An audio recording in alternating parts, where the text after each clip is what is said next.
Morning students, आज हम शुरू करेंगे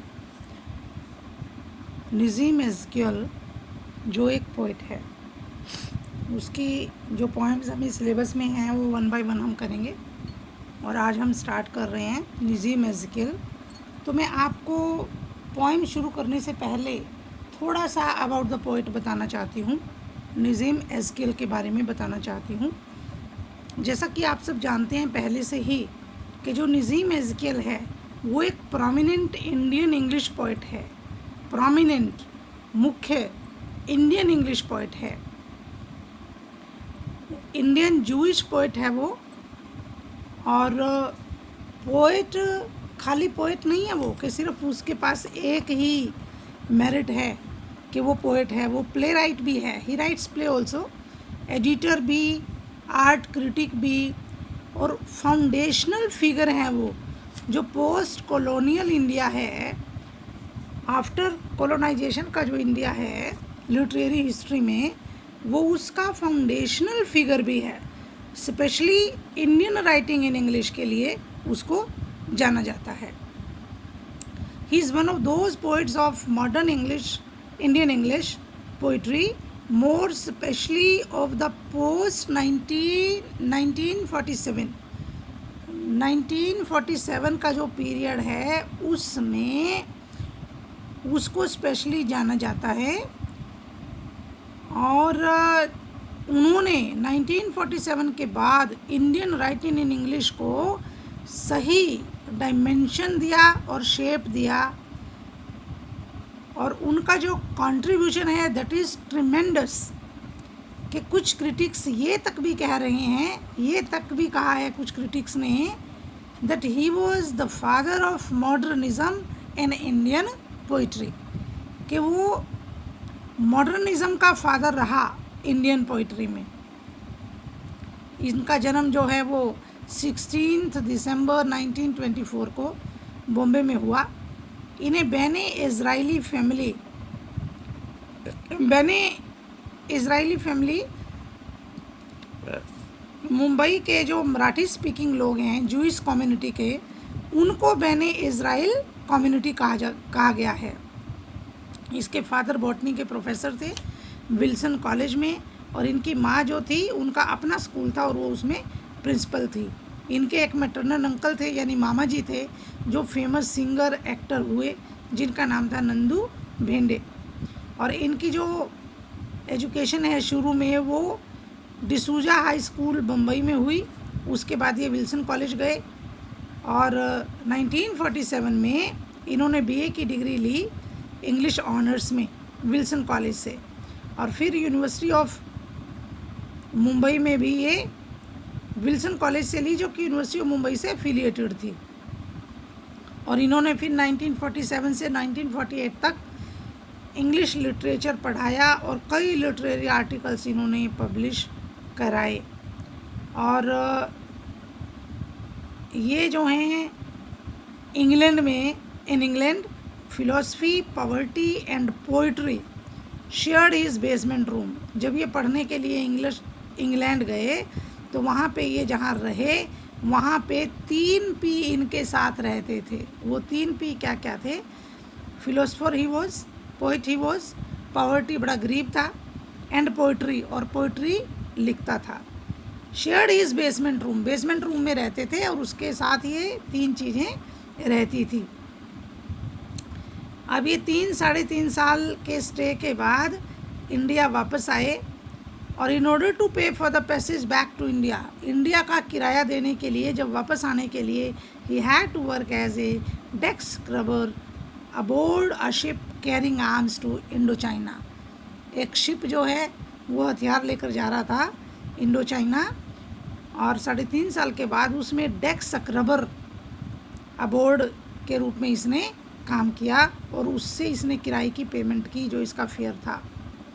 और फिर जब ये 1952 में इंडिया आ गए, he worked for some time as a professor काम किया, HOD काम किया इंग्लिश डिपार्टमेंट का Mithibai college of arts Bombay में। और ये बॉम्बे को बहुत अच्छी तरह से जानता था क्योंकि ये बॉम्बे में पैदा हुआ था, पढ़ने लिखने के पढ़ा लिखा बॉम्बे में, फिर वापस भी आ गया इंग्लैंड से पढ़ के आने के बाद। और इन्होंने then he settled at Bombay and worked as reader in American literature in the university of Bombay. Bombay की जो यूनिवर्सिटी थी उसमें इन्होंने एज ए रीडर काम किया अमेरिकन लिटरेचर में। और फिर इसके बाद he was also a member of the general council of the Lalit कला अकादमी एंड द साहित्य अकादमी।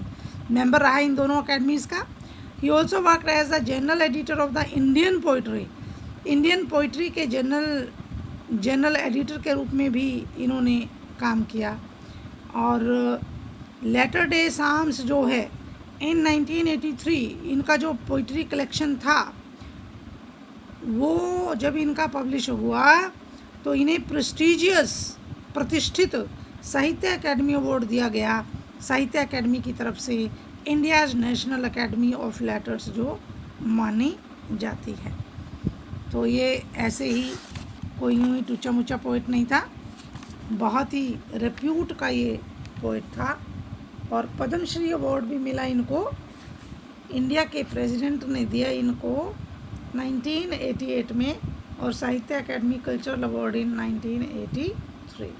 इस तरह से he was a reputed poet and father of modernism, जैसा कि क्रिटिक्स ने कहा है।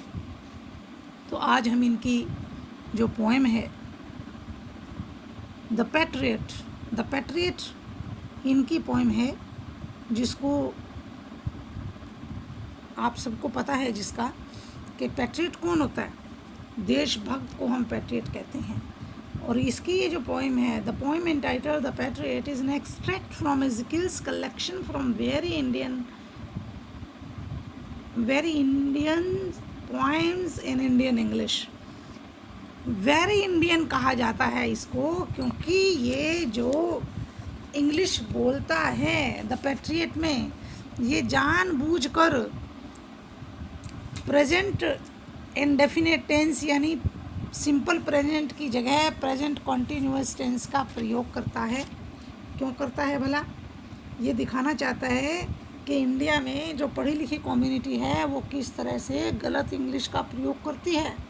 बाबू अंग्रेजी बोलते हैं, खिचड़ी अंग्रेजी बोलते हैं, सही अंग्रेजी नहीं बोलते, ये दिखाना चाहता है इस तरह से।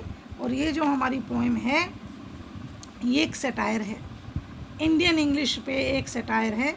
46 लाइंस की ये पोएम है और ह्यूमरस पोएम है क्योंकि इसमें इंग्लिश का गलत यूज़ किया गया है एज ए लैंग्वेज। अगर इसको प्रेजेंट कॉन्टिन्यूअस की जगह प्रेजेंट सिंपल प्रेजेंट में कर दिया जाए तो poem is very beautiful poem. और वेरी इंडियन इंग्लिश है ये जो पोएम है, it is in very Indian English collection है इनकी। वेरी इंडियन इंग्लिश को ये इसमें स्ट्रेस करता है कि किस तरह की अंग्रेजी यहाँ पे की जाती है, पैरोडी करता है। एज़ेकियल एक पैरोडी करता है कि किस तरह से रूल्स ऑफ ग्रामर इन बाबू अंग्रेजी होते हैं, बाबू अंग्रेजी में किस तरह के रूल्स ऑफ ग्रामर होते हैं। और इस तरह से ये इस पोएम में देखिए हम ये पोएम करते हैं कि किस तरह से ये आप सबको पता ही है कि इंडियन इंग्लिश का इसमें मखौल उड़ाया गया है।